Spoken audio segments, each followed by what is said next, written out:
Boys, welcome back to the channel. Today we're going to be breaking down the exact meal plan you need to pack on muscle. If you're someone who struggles or you literally just don't know what to do, I want to break down how to build an effective meal plan from scratch, A to Z. So after watching this video, you could literally know exactly how you can go from something like this, essentially, today, but pack on muscle very effectively, customize it towards your lifestyle, and to honestly enjoy the process too. You literally, like, guys, nutrition's 80% of the work, and if you get this down and you complement this with your training, you're going to see results at literally 10x the speed. So again, guys, we got a lot to cover. I break down every little detail, what you need to do from the start to the finish, so after this video, you can have a meal plan that works for you. So again, guys, let's get right into the video. I just want to jump right into it because I'm pretty pumped about this. But guys, it's so important to make sure you have your nutrition on autopilot, because once you do this, you're going to give yourself the ability to literally get the results a lot faster, because nutrition is so important. If you train, guys, you're going to see results, but you can't outrun a bad diet. And guys, you're not going to put the muscle in the right spots. You don't want it in your love handles. You don't want it in your cheeks. You don't want it in your stomach. So trust me, this is what's going to do, and this is essentially going to help us do it the right way. So again, guys, I broke this video to 5 key essentials. We're going to talk about the intro to muscle building. So we're going to just break down the guide, how to calculate our calories needed, so our BMR, TDEE. I'm going to break that down too. Macro precision, so our proteins, our fats, and our carbs. And then we're going to break down our meal timing, meal frequency, basically the frameworks we need to succeed. And then I'm going to show you an actual client case study of one of my guys, Richie, who used this framework literally starting from scratch and was able to literally pack on this muscle, which is insane, in 10 weeks. This stuff works. If you apply this stuff after watching this video, I promise you, you're going to see results. But it's all about consistency, sustainability, and doing stuff you generally enjoy. That's it. Because once you do it like that, guys, then you make the process enjoyable for yourself. If you don't, you're going to just like pull teeth doing it every day. You're going to just like dread doing it, and it's just not worth it. So let's just keep it short, guys. Let's get right into this, this presentation. I'm so pumped about this. So then, guys, just an intro to muscle building. I want to just break down a few key points I think could be really helpful as we go in. Again, guys, the key thing for building muscle is our protein intake. So it's really important that we can make sure we can actually stay consistent with our protein. And guys, staying consistent with our protein intake is not like you do it for one day, you do it for 1 week, you do it for 2 weeks, and you just stop. It doesn't work like that. If you want consistent and unrecognizable results, you have to do this over the long term. So I always suggest you at least hit your body weight per day. So if you weigh 150 pounds, you're eating 150 grams. Dude, that's so many grams. Yeah. If it was easy, everyone would do it. It's hard, but if you want the look you want, like essentially, like, you have to do the inputs and put in the reps. And guys, this kind of breaks it down. It's really not as bad as you think, but guys, to get like literally like a version of yourself you couldn't imagine who has the body you want, it's really broken down to nutrition. And this video is really going to do it for you, because it breaks down just how to make it easy on yourself. So again, guys, rely on your protein intake, hit your body weight, and stay consistent with it, because that's the biggest thing for your success, is consistency and sustainability. Those two terms applied over, essentially like to yourself. That's how you're going to get the results you want. I'm going to talk about the importance of meal planning and batch cooking. So guys, an excuse that a lot of people had, even for myself when I was starting, was time and cost. I didn't have the time to do it. It took too much time throughout the day, and it was too expensive. Guys, to solve the time issue, you could batch cook. You could pick up, a lot of ground, like essentially, like what I do is I eat a lot of ground beef, a lot of grilled chicken, and I do steak and eggs. Obviously, I'm not going to batch cook my eggs because that's disgusting. But for, your ground beef and your chicken, you could batch cook. You can pick up 5 pounds of ground beef, and all you do is essentially, which is relatively cheap, guys. So like, there's always ways around it. But you could, like, again, maybe cook 5 pounds of ground beef. Once you do that, for your meal, all you do is take it out, you weigh it, and then you're all set. And guys, relatively speaking, like, if you pick up by batch, if you pick up like a bunch of raw chicken and cook it, it's really not that expensive. So if you want to buy back your time and the cost behind this, literally just do stuff that literally helps you in the future. That's it. Because you're like, guys, when I go for lunch today, all you gotta do is literally take it out of the fridge, weigh it, and then heat it up in the microwave, I'm all set. It's literally like 5 seconds. So compared to like me going out to, Moe's, Chipotle, doing this, spending $20 hour, it's not sustainable. So please do it, guys. This is something that I wish I started doing earlier, because it's literally just so easy. And then, guys, the last part, transform your meal plan, what works best for you. We're going to break this down into a lot more detail, but you want to do a meal plan that is actually best for you. If you don't enjoy the process, it's not going to work. And if you think it works, it's essentially going to break, because long term it's just not going to be sustainable. So this is why I honestly, love doing the food I eat most, and it's hitting my goals. And I'm going to give you guys a better, interpretation of how to go about this. So as you guys can see, in the mornings I usually cook up eggs, some sourdough bread and pineapple, a little hot sauce.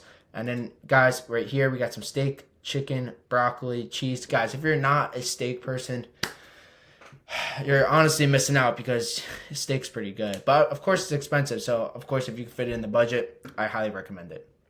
So first, guys, let's break down how we're going to calculate our calories. So we need to understand where our BMR, basic metabolic rate, and TDEs, which we add in how active we are throughout the day. So guys, there's two ways we can go about this. I suggest, before we go into this, is that you use both data points to get a more accurate description of where you're at. So guys, we're going to talk about option 1, and then we're going to actually talk about option 2.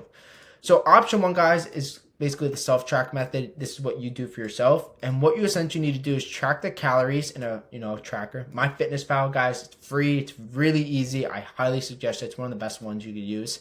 And what you're essentially going to want to do, guys, is track both your body weight and your calories eaten for 3 to 5 days.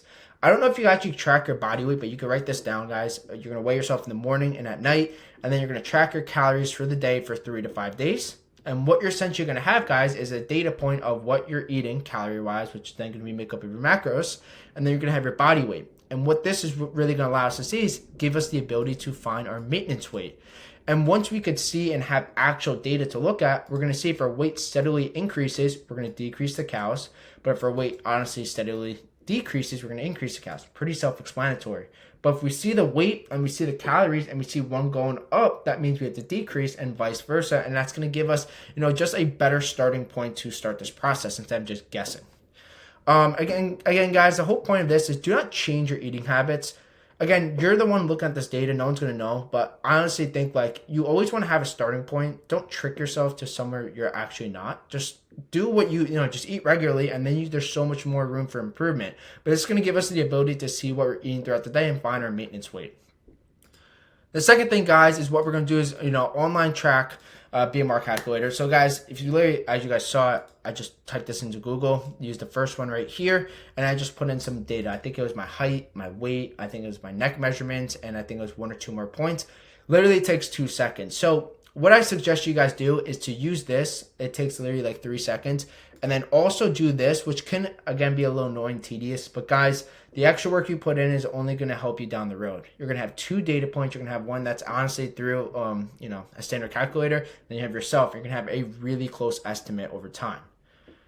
Next, or this honestly just ties into again, as I mentioned, I just think you guys should use both. And then in MyFitnessPal, again, guys, you could just see, as I highlighted right here, the calories you eat for the day. If you can't find it, breaks down the macros, breaks down the nutrients, your overview. It's really good, guys, and it's free. So please, there's absolutely no excuse not to use this software. It's on your phone. So now, guys, since we have our BMR, we need to honestly identify how active we are throughout the day, because then this is gonna, basically we take our maintenance calorie weight and we tie this by, where we're at. So there's kind of 2 data points I gave for you guys, depending on which way you want to do it. I like using step count, but again, just whatever's best for you. You could literally, if you're how do I know which one? I broke this down to, again, the step count and then how active you are. It says right here. So you want to choose the one that's best for you. If you want to do step count, that's cool. If not, you want to do how active you are. And the whole point of this is to understand where you are. And here's a cool little trick I want you guys to do. If you think you're, for me, for example, say I'm lightly active, I'll choose this number, but I'll also do the one below. And what I essentially have, for example, I don't know what this comes out to because we're just, using random numbers, but say this is 2,000, this is 2,500. We're going to have 2 data points, and that's going to give us a literal, just a starting point, essentially, and where we essentially are right here. And that's going to give us, okay, it has to be somewhere in between. And that just minimizes the risk of, how close we can get to it. So you're going to have these 2 data points, and this is going to be what we have to hit every single day. So this is going to be really important for us. I suggest doing it this way. So this is going to give us basically between this side and these right here, we have exactly what we need to eat. Next, what we're going to do is add our bulk metric. So again, guys, the whole point, as I mentioned in this, is to build a muscle building meal plan. So once we have our essential, where our essential maintenance is, there's 2 ways to go about it. You can do a lean bulk or a standard bulk. as you guys can see, what we're going to do basically once we have that is increase, maybe if you want to do a lean from the number we just calculated at 200 to 300 calories, or if you want to do a standard at 500 to 700 calories. Kind of bother me, but there's two ways that I kind of did it, guys. It's been a long journey for me, but this was just a standard way of doing a standard bulk, and this was lean. Of course, it took time, but guys, I always recommend doing a lean. I think it's the best way to go about it, but also depends where you are right now, your body type, where your goal is. I'm not saying lean might be the best for you if you need to cut before. Again, you have to figure this stuff out, but this is just a kind of visual, because I always like seeing visuals, and looking back on my journey, it's been quite interesting to say the least, guys. So now let's talk about macro precision. So we're going to break down the 3 core macros: our fats, our carbs, and our proteins. So guys, just, basic information, and then I'm going to kind of go into the logistics of it. Proteins, again, are essentially for building our muscle. Fats regulate our hormones, and our carbs are the energy sources, and we're going to rely on complex. As you guys see, my chef skills pretty top notch. You can't be steak. But so guys, essentially for protein, again, as I mentioned earlier, you want to hit at least 1 gram per pound of body weight, and you can increase up to 1.5. The whole point of this is just to be consistent, guys, because consistency is going to be your best friend. Don't look to put your ego in, you could do 1.5 and eat more protein. It's all about balance. If you're not hitting your body weight consistently, don't jump up. Again, see what's best for your body, analyze the data, analyze the patterns. You should always be tracking, and this is going to give us the ability to understand where we're at. So what I suggest is we have our calories for the day. I'm basically not lean bulk surplus. I suggest you hit at least your body weight in calories, and that's going to give us the ability to literally go in and see what's best for us. Our fat should be anywhere from 20 to 40%. You could do... Yeah, I think 20. I honestly would lean more towards 30 or 40%, if I'm being honest. I have mine upwards to 50%. There's no way I'm telling you just to do this. This is what works best for me, as I've seen over time, but you kind of use these benchmarks and tailor it specifically towards you. And then carbs, guys, I always like using complex. If you don't know what complex from standard carbs are, complex carbs, it takes your body longer to break it down. It has healthier micronutrients, it's higher in fiber, and it's essentially just overall better from you. So again, these are essentially what you backfill at the end, anywhere from 20 to 40%. And if you want just a quick way to go about this, I break this down in a video, another on the channel that you guys could check out. So I want to go into too much detail and make this video 40 minutes long, but the way you do this essentially is you get your protein intake, you times it by 4, because your proteins, your carbs, and your fats. Your proteins and carbs are 4 calories per 1 gram, and your fats are 9 calories per 1 gram. You'll tie the grams you eat by 4, same with your carbs by 4, and your fats by 9, and that's going to give us what should make up your total calories and what we calculated before. Again, I don't want to go into too much detail because I don't want us to get analysis paralysis, and I don't want this video to be long. I just wanted to craft our meal plan. If you want to check out that video, I'll leave a link in the description below if you want to actually go about how to calculating your calories and doing all that stuff. That should kind of go into more detail about it. But this is just the general framework. So we touched on basically our macro precision. And again, as I wanted to touch on a little bit more with our carbs, it's backfilled at the end, but again, for sustained energy and staying satiated longer. Really important. Now I want to break down some examples on what we could do. So again, guys, I have our proteins, our fats, and our carbs. I want to just break down some really good sources. And then, guys, choose stuff that you generally like. If you don't like chicken, don't eat chicken. There's endless amount of foods. That's the biggest misconceptions.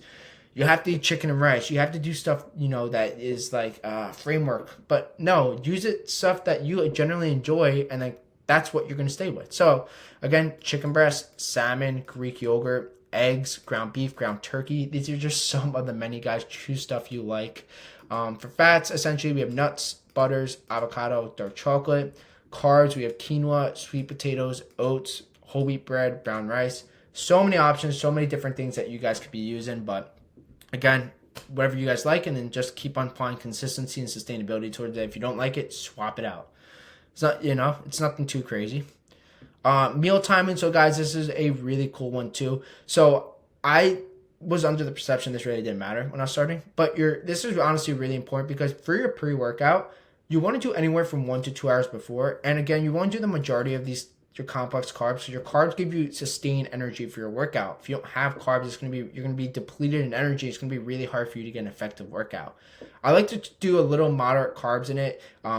not moderate carbs, apologies, moderate protein intake. So I do predominantly, before my workout, I like doing more of my complex carbs and then having some moderate protein intake in there. And then post workout, usually 30 to 60 minutes after, we're going to prioritize that protein intake and then some moderate carbs after as well. So you want to do both, but the portion sizes are a little bigger, of course, before. You want to do more carbs, after more protein. Again, guys, this is like something, this is just a picture of me after a workout. You want to fuel yourself the right way to have an effective workout. It's really important. And then meal frequency and key essentials. So guys, the whole point of this essentially is ideally you want to do anywhere from 3 to 5 meals per day. Again, it helps your body process the food. It stimulates protein synthesis. So essentially when you eat, you get more protein coming or flowing throughout your body throughout the day, and it provides a steady flow. If that's not best for you, again, that's, probably, one of the recommended strategies. But guys, you want to tailor towards your lifestyle. If you're someone who's really busy, try to do 1 to 3 meals. It's going to be a lot harder to get that protein down because you're probably going to be eating a lot more. The volume of food is a lot because you essentially have to squeeze that all into 2 meals. But again, guys, it all comes down to hitting your calorie and macro output for the day. And the whole goal is just to stay consistent with this. So guys, if you choose option 1 or option 2, that's fine. Just make sure you can stay consistent with it. I think this is a little easier because it's, you're not eating so much in 1 or 2 meals. It's broken up. So whatever's best for you, choose that one and stay consistent with it. And I think it's going to really help you, make it towards yourself. And again, guys, just enjoy the process. I mean, it should be fun. You're building your body brick by brick. You're going to unlock your dream physique. It's sick. Just don't give up, guys, because you're going to go through periods where it sucks. But guys, if it was easy, everyone would do it. When you quit, it's basically you're not getting the results you want. There's no point of quitting. Guys, the only way you lose is if you quit. You can't lose. Just make sure you apply these frameworks and apply it to yourself. And again, guys, this is one of my guys, the case study, as I promised, is Richie, and he applied these frameworks. And as you guys could see, look at this transformation. Obviously, he was working out and training too, but guys, the meal plan is predominantly most of where you get the results. He was able to pack on 12 pounds of lean muscle in 10 weeks as well. Crazy stuff. And again, we just tailored a meal plan specifically towards this lifestyle to pack on muscle. And guys, this stuff works. He put on 12 pounds. Look at this physique change. His back is insane. The side. Use this stuff, apply it to your life, and I promise you it's going to get the results. I'm also going to link Richard's case study down below in the description. So if you want to check out those 2 videos, guys, it's only going to give you more information on how we're able to do this effectively and kind of go into the nuances and details of this video because I don't like these videos being too long. I want these to be short, effective, sweet, and how you can apply action towards this. So again, guys, I hope this video gave you everything you need on how to craft a perfect muscle building meal plan. That's all we needed from scratch. Our goals are on the other side of hard work, consistency, and discipline. And once we do this, it's going to give us the ability to win over and over and over again and take you, I know for myself, looking back, someone who is very scrawny, insecure, to unlocking my dream body. So guys, I hope this video gave you everything you need. Let's get to work. Let's put these reps in, and we'll go ahead and see you guys on the next video.